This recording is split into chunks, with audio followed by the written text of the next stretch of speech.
When I built my first gaming PC, I picked my GPU the same way most people do. I looked at benchmark charts, found the card that scored highest in my budget, and bought it, total done. And you know what? That GPU sat bottlenecked by my CPU for 2 years until I finally upgraded. The benchmark said I made the right choice, reality said otherwise. See, GPU selection isn't just about raw performance numbers. It is about fit. It is about understanding what you are actually building for and matching your GPU to that goal. Benchmarks test games at standard resolutions with standard settings. They don't know that you play at 3440 x 1440 ultrawide. They don't know you modded Skyrim into a VRAM. Hungry nightmare. They don't know you need 144 FPS for competitive shooters. They treat GPU selection like a spec sheet comparison, when it really comes down to 3 questions. Question 1. What resolution do you play at? Question 2. What games matter most to you? Question 3. How long do you expect to keep this card? Answer those honestly, and suddenly the choice becomes much clearer. No more analysis paralysis.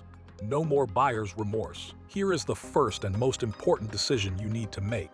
1080p, 1440p, or 4K. This single factor will determine everything else about your GPU choice. If you are gaming on a 1080p 144Hz monitor, you don't need the same GPU as someone gaming on a 4K 144Hz display. Not even close. These are completely different performance envelopes. A 1080p gamer can get away with something like an RTX 4060 or AMD RX 7600 and hit 144 FPS in most titles. These cards cost around $300 and will absolutely crush 1080p gaming. You are not wasting money on performance your monitor can't display. The math is simple. If your monitor maxes out at 1920 x 1080, spending more on a GPU just means you are paying for power you'll never use. That same RTX 6060 at CK will struggle to maintain 60 FPS in demanding games. And at E10C by CRP, you're in a middle ground where some cards shine and others start showing their limits. The RTX 6060 Super and RX G10 Baba XT become relevant here. But here is the trap most people fall into. And they buy a mid-range card, expecting it to handle E10C by CRP ultra-wide. And they get Shirwang ED. At 4K, you need serious GPU horsepower. We're talking RTX 4080 Super, RX 7900 XT, or RTX 4090 territory. These cards cost $800 to $1,600. Why? Because 4K has 4 times the pixels of 1080p. Your GPU has to work 4 times harder for every frame. The resolution you target determines the VRAM you need, the raw performance envelope required, and ultimately how much you spend. Let me tell you about the spec nobody explains properly. VRAM, Video Random Access Memory, is your GPU's dedicated memory pool for textures, frame buffers, and game assets. Think of it as your GPU's private workspace. While regular system RAM is shared between your CPU and everything else, VRAM belongs entirely to your graphics card. It is what holds the textures, models, and frame data for whatever game you are playing. Games like The Last of Us Part 1, Hogwarts Legacy, and Resident Evil 4 Remake eat VRAM like it is nothing. These aren't edge cases. They're some of the biggest games of the past 2 years. At 1440p ultra settings, these titles regularly push past 10 gigabytes of RAM usage. Textures that used to fit in 4 gigabytes now require 8 gigabytes or more. This is a fundamental shift in how games use memory. If your GPU only has 8 gigabytes and a game pushes past that threshold, your system starts swapping data to regular RAM through the PCIe bus. This is called texture streaming, and it is slow. Suddenly, your smooth 144 FPS drops to 80 FPS with horrible stuttering. The PCIe bus is orders of magnitude slower than dedicated VRAM. You are not just losing performance. You are losing the smooth experience you paid for 2024 and beyond. Here is what you actually need. 8 GB is minimum for E1080p, only 10, and even that is getting tight. 10 GB minimum for E10C by CRP gaming, no exceptions. 16 GB for CK, or anyone who wants to keep their card for more than 3 years. The math is cool, but simple Zan games are using more VRAM every year. And that trend isn't reversing. GDDR6X versus GDDR7 versus GDDR6. Bandwidth matters too. but capacity comes first. This is the critical insight many reviewers miss. A slower card with more RAM often outperforms a faster card with less in today's game landscape. The RTX 4060 Ti 8GB looks great on paper and in benchmarks that don't stress RAM limits. But in real games at 1440p, it is painful. Let's talk about the actual choice between Team Green and Team Red, and I am going to skip the fanboy nonsense and focus on what actually matters. NVIDIA cards excel at three things: DLSS upscaling, ray tracing performance, and creative workstation workloads. If you are gaming with ray tracing enabled, working in Blender or DaVinci Resolve, or you want the best upscaling quality with DLSS 3-frame generation, Nevada Idia is your answer. The RTX 4070 Ti competes with AMD's RX 7900 XT, but costs $200 more while matching or slightly beating it in ray tracing titles. That is the NVIDIA tax. You are paying extra for DLSS quality, ray tracing efficiency, and the CUDA ecosystem. Whether that premium is worth it depends entirely on whether you actually use those features. If you disable ray tracing and don't care about upscaling, you are paying $200 for nothing. AMD cards offer better raw performance per dollar in traditional rasterization, excellent FSR upscaling that is now competitive, and typically more RAM at each price point. The RX 7800 XT with 16GB costs the same as the RTX 4070 with 12GB. That is 4GB more RAM for the same price. For pure gaming without ray tracing, AMD wins the value argument consistently. Here is what the benchmark wars don't capture. NVIDIA's AI upscaling and frame generation create a perceived performance advantage that affects actual gameplay feel. DLSS 3-frame generation can effectively double your frame rate in supported games, making an RTX 4070 feel like an RTX 4080. That is not fake, it is real frames, generated intelligently, but it is only available on NVIDIA 80A architecture cards. Let's get specific about matching GPU to use case. Budget gamers under $300. Look at the RX 6600, RTX 3060, and Intel Arca 750. At this tier, raw performance matters more than features. The RX 6600 is the rasterization king here. 1080p at 60 FPS, sometimes 144 FPS in lighter titles. It costs $180 and punches way above its weight in traditional gaming. For 1440p on a budget, the RTX 4060 and RX 7600 are your targets. Both deliver excellent 1440p performance around $300. Don't overspend here, both will serve you well for 3 to 4 years at this resolution. This is the sweet spot for most gamers. You get modern performance, reasonable RAM, and you won't feel like you are missing out. High-end 1440p and 4K gamers.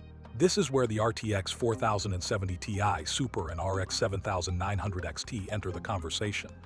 16GB VRAM becomes critical here.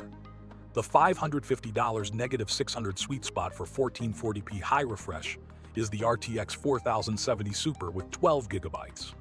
But if you play the most demanding titles at max settings, consider stepping up to the 16GB options. Future-proofing matters more at this price point. Content creators need the additional VRAM, and NVIDIA's CUDA ecosystem advantage is real. 3D rendering, video editing, AI workloads. These favor NVIDIA even if AMD has closed the gap significantly. If you are running Blender, DaVinci Resolve, or Stable Diffusion locally, an RTX 4070 or higher with CUDA acceleration will save you hours of render time.